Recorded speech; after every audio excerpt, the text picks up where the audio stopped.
قرآن میں ایمان کی نشانیاں ہیں، حدیث میں ایمان کی نشانیاں ہیں۔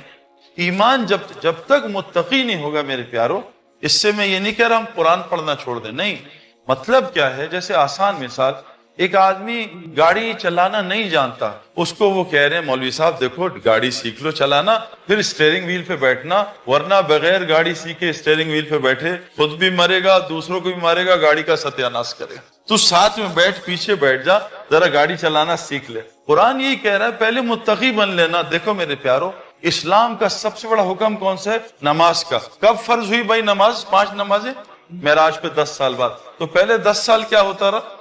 حضور صلی اللہ علیہ وسلم کائنات کے سب سے بڑے ٹیچر تھے، انہوں نے 10 سال کیا کیا؟ نماز بھی ایمان بنانے کی مشق ہے کہ میرا ایمان کہاں ہے؟ میں جو اتنی باتیں کر رہا ہوں، اتنے بیانات کر رہا ہوں، میں ذرا آج ساری رات 2 نفل پڑھنے کی نیت کروں، اللہ سارا ایمان میرے آنکھوں کے سامنے لے آئیں گے۔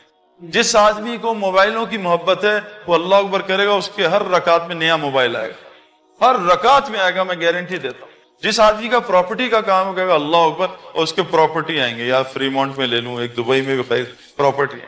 جس آدمی کا جو کام، کیوں؟ یہ ایمان والے کی نشانی ہے کہ جو ایمان والا جب اللہ اکبر کرتا ہے تو اس کی دنیا باہر نکل جاتی ہے، اللہ سامنے آ جاتا ہے۔ اور جس کا زبانی کلامی یا ایمان ہے کہ جی ابھی کلمہ پڑھا ہے، وہ مسلمان ہے ماشاءاللہ، وہ اس کی وجہ سے اللہ دنیا کو چلا رہے، وہ جب اللہ اکبر کرتا ہے تو اللہ اکبر کرتے ہی اللہ کہیں نکل جاتا ہے، دنیا ساری سامنے آ جاتی ہے۔ یہ نماز ایمان کا تھرمامیٹر ہے۔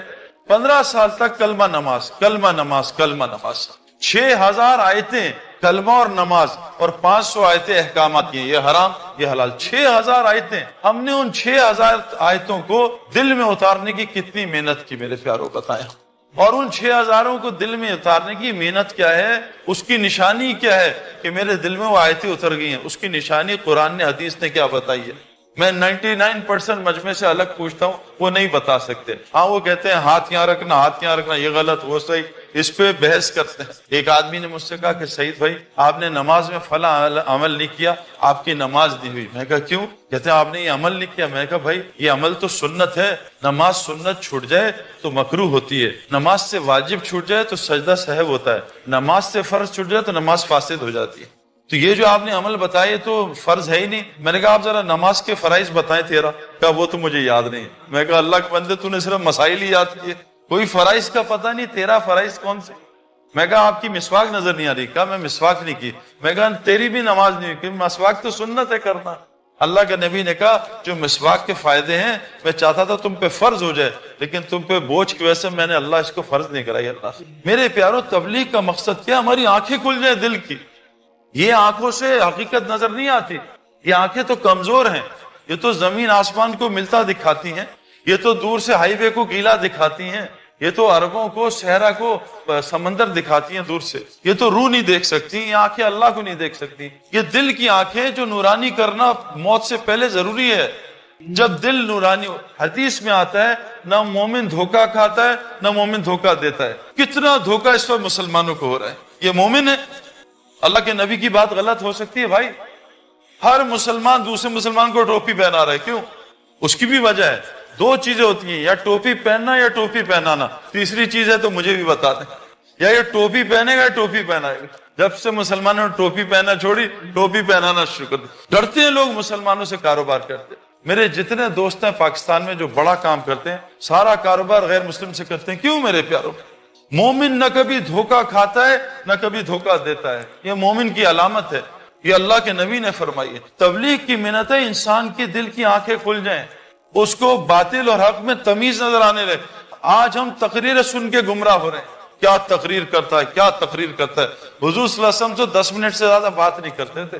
موسیٰ علیہ السلام تو زبان ان کی ٹھیک نہیں تھی، لکنت۔ ہارون علیہ السلام کو لیا کہ اللہ یہ بات کرے گا فرعون سے، میں بول نہیں سکتا صحیح۔ اور اولو العزم نبی ہے موسیٰ علیہ السلام، سارا قرآن موسیٰ علیہ السلام سے بھرا ہوا ہے، 28 پاروں میں موسیٰ علیہ السلام کا تذکرہ ہے۔ اتنا بڑا نبی اولو العزم، اور بولنا صحیح۔ بولنا اصل نہیں ہے میرے پیارو، بولنا کوئی علامت نہیں ہے ایمان کی۔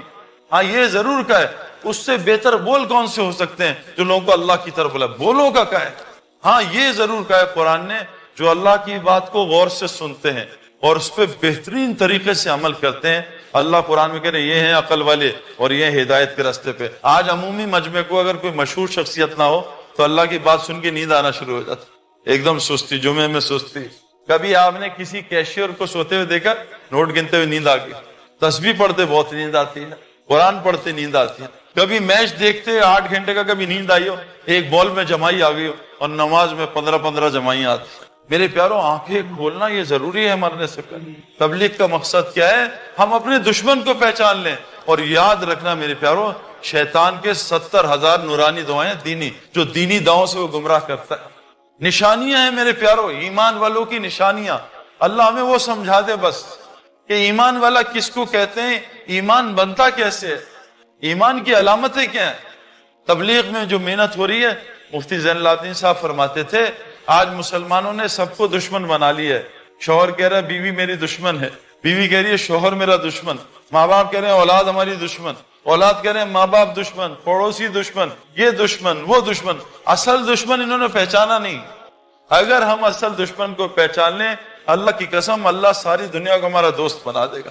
اللہ قرآن میں کہتے ہیں جو ایمان اور اعمال بناتا ہے ہم ساری مخلوق میں اس کی محبت ڈال دیتے ہیں. جو ایمان والا ہوتا ہے ہم اس کو ضرور اونچا کریں گے اگر وہ مومن ہوگا. اللہ قرآن میں فرماتے ہیں جو بھی نیک عمل کرے، عورت ہو یا مرد، شرط مومن ہو، اللہ کہہ رہے ہیں ہم اسے دنیا میں جنت کی پاکیزہ زندگی دنیا میں گزروائیں گے. ہمارے پاس کہاں ہے وہ زندگی؟ ہم تمہیں خلافت دیں گے. ہماری خلافت تو گھر میں نہیں ہے. اتنا سا بچہ ہماری بات نہیں مانتا تھا. ہمارا ایک تھا آدمی، وہ کہتا پاکستان ٹیم مجھے دو میں اس کو سیدھا کر دوں گا. اس کا بچہ تھا 7 سال کا. اس نے کہا اے سن کم ہیئر، پہلے اس کو تو ٹھیک کرو، تم پوری ٹیم ٹھیک کرو گے، یہ تو تم سے ٹھیک نہیں ہو رہا.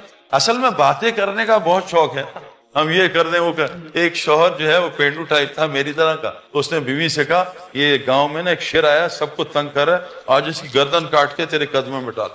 بیوی نے کہا بڑا تگڑا ہو گیا، مجھ سے ڈرتا ہے، شیروں کی باتیں کر رہا ہے. اور بات کر کر کے اس نے شام کو بیوی تنگ آ گئی. وہ کہا ستیانا سو جا بھی لا شیر کو، جاتا کیوں نہیں؟ وہ کہا باہر کتیا سو رہی ہے، جیسی بھاگے گی پھر شیر کو مارو. میں ٹھیک نہیں ہوں، پوری دنیا ٹھیک کر، میں گڑبڑ ہوں، اس میں عیب، اس میں عیب، اس میں عیب. ہمارا دشمن کون؟ مفتی زین العابدین صاحب نے اتنے آسان لفظوں میں فرما دیا. ہمارا دشمن 4 چیزیں ہیں، 4. اگر ہم اس کو دشمن بنا لیں، اس کو پہچان لیں، اللہ تعالیٰ ساری دنیا کو ہمارا دوست بنا دے گا. اور میرے پیاروں، میں پریکٹیکلی یہ دیکھ چکا ہوں. میں آسٹریلیا 1988 سے 2001 تک گیا ہوں. کتنے 13-14 سال ہو گئے. ہر دوسرے سال جاتا تھا. ابھی میں اللہ کے رستے میں 2014 میں 4 مہینے آسٹریلیا لگا کے 1 مہینے فجی. میں آپ کو بتا نہیں سکتا ایئرپورٹ سے لے کر آسٹریلیا کے جو 3-4 مہینے ہم نے گزارے ہیں، جتنی محبت اللہ نے کرائی ہے میرے خواب میں بھی نہیں دیکھ سکتا. مزید اسلامی ویڈیوز کے لیے ہمارے چینل کو سبسکرائب کریں.